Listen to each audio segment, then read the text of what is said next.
Jackson State gets the win over Campbell, 22-14, in a hard-fought slugfest of a game. Let's talk about it and why, if you're a JSU fan, you should walk away from this game very, very happy about your team for the rest of the season after the bumper.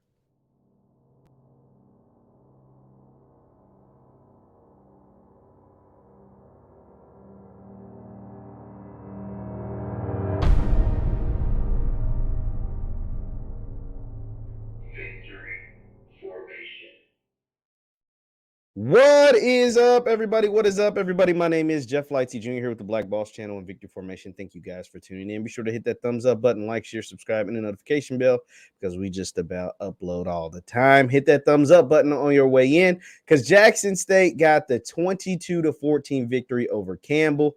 It was homecoming. The celebs were out. Rick Ross, the cast of P-Valley, Snoop Dogg, everything. They had the prime seats on the sideline. It was everything above and beyond from everything that I saw. The only thing that wasn't any good was the broadcast, the actual telecast, the broadcast production, the quality of the game.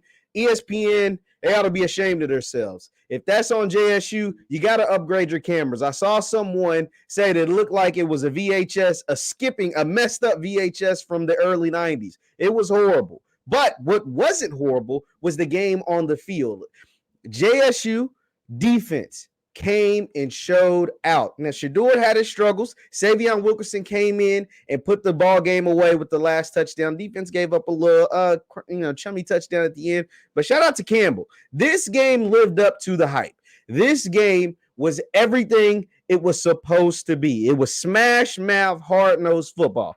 Now, here's the thing. Here is why, even after only an 8-point win, if you're a Jackson State fan, you ought to be very, very proud of your team. One, the referees were questionable, but I'm not one to blame the referees on everything. They were questionable on both sides, both ends of the football. Both ends of the football. But at the end of the day, you have to be exceptionally proud of your team. And here's why.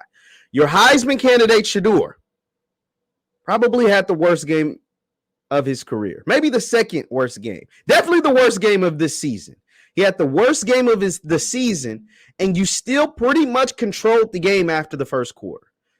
You still pretty much controlled the game after the first quarter. You got down to the red zone 3 times and had to settle for 3 field goals. You threw an interception in the red zone, and then J.D. Martin fumbled in the red zone. So think about that. 3 times you left a potential, walked away with 9 points instead of 18 points. Or 21 points, 9 points instead of 21 points. You had an extra point block, and you threw an interception, and J.D. Martin fumbled. And you still were able to come away with a 22-8 victory. Why?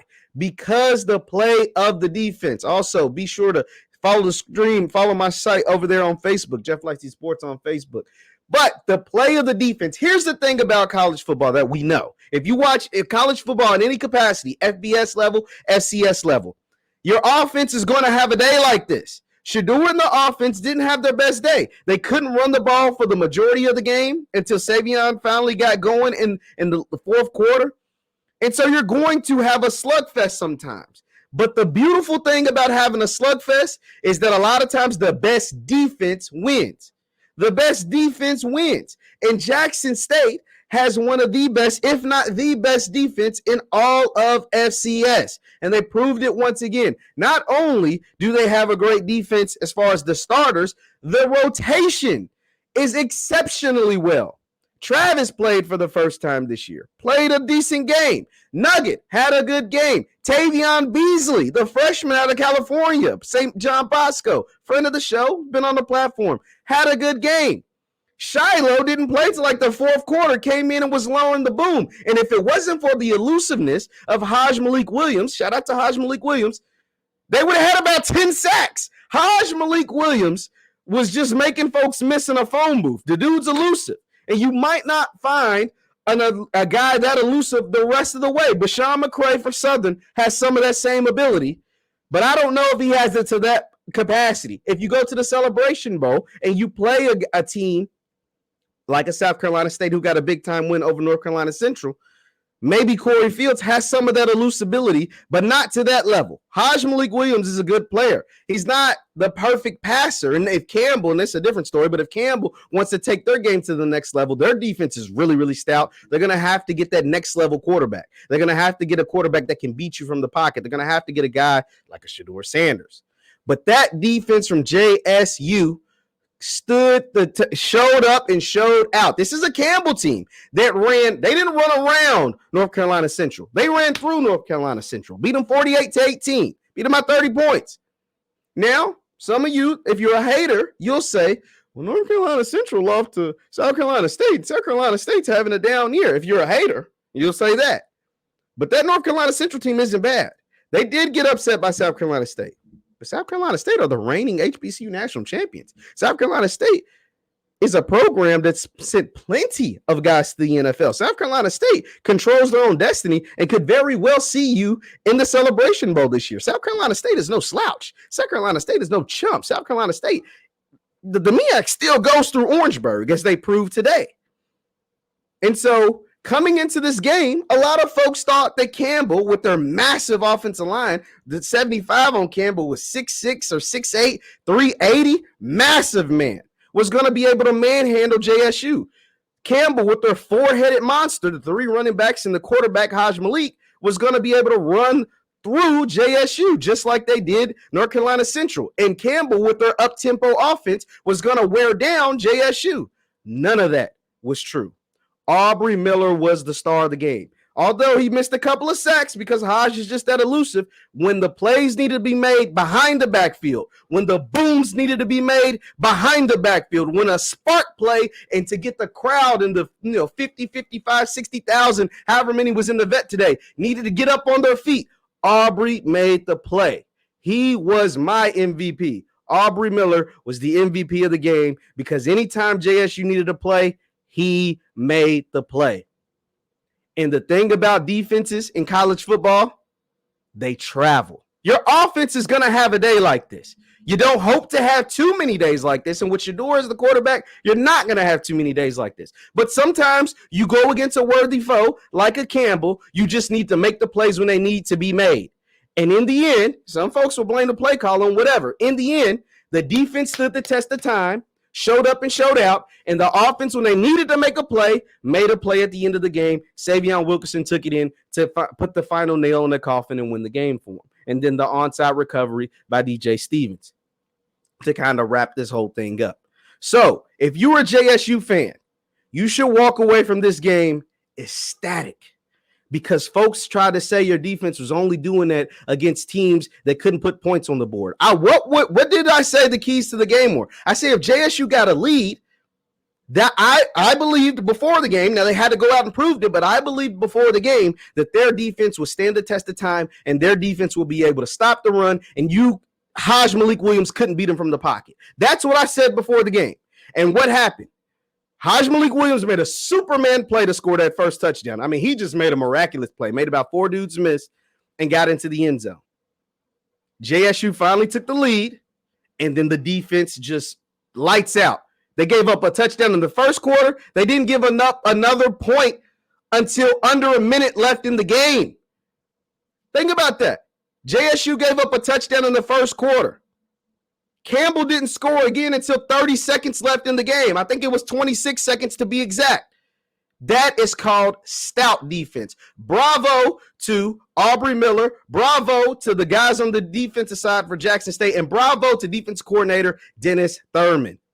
Dennis Thurman has a ton of dogs on this team. Now, if you have anything to kind of nitpick, because your offense is not going to play like that again. I don't believe your offense is going to play like that again the rest of the season. That's just my humble opinion. I could be totally wrong, but that's what I believe.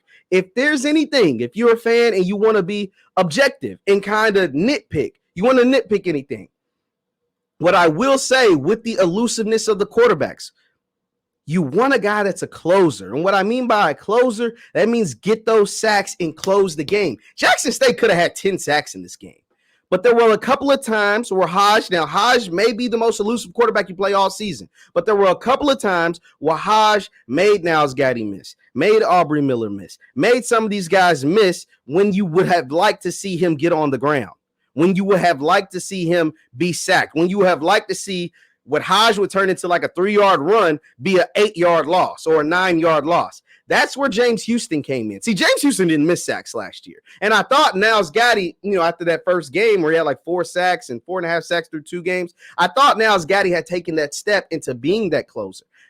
I'm not so sure anymore. He's kind of went quiet the rest of the season. And so that is the only thing. If you want to be nitpicky about anything, because the defense put up a virtuoso performance. I know they're kicking themselves for giving up that last touchdown. But if you want to be nitpicky about anything, this is just me just throwing something out there, you want to see somebody emerge as the closer. I don't know if you have that guy this season, but like I said, last year, James Houston was the closer. He didn't miss sacks. When he got you in his grips, you wasn't getting away. It wasn't no juking around James Houston. Can someone be that for JSU? I don't think with all that pressure and all the attack style defense that they play, that someone will be able to beat them with the way their defense is playing. But you do want to see someone step up as a closer. But once again, that's just me being nitpicky. This game was beautiful to watch from both sides. Because, hey, clap it up for Campbell. They were a worthy homecoming opponent. They were a real good team. Coach Mike Minter got those guys to come in and play. Their defensive line is stout. Their defense is stout, period. JSU just made enough plays to win this game. On offense, they run the ball, but they're too one-dimensional. They need to be able to get a quarterback and get someone that can deliver the ball and beat you from the pocket if they want to take the next step and be in a really, really good powerhouse type FCS program. But this is a game I think we'll see again in the future. These two, both Coach Minter and Coach Prime, showed a lot of love to each other pregame, showed a lot of love to each other during the game, and showed even more love to each other post-game. And so I think this could be something that you see moving forward between these two really, really up-and-coming FCS institutions. But Jackson State, 22-14 win over Campbell. And the Tigers are 7-0.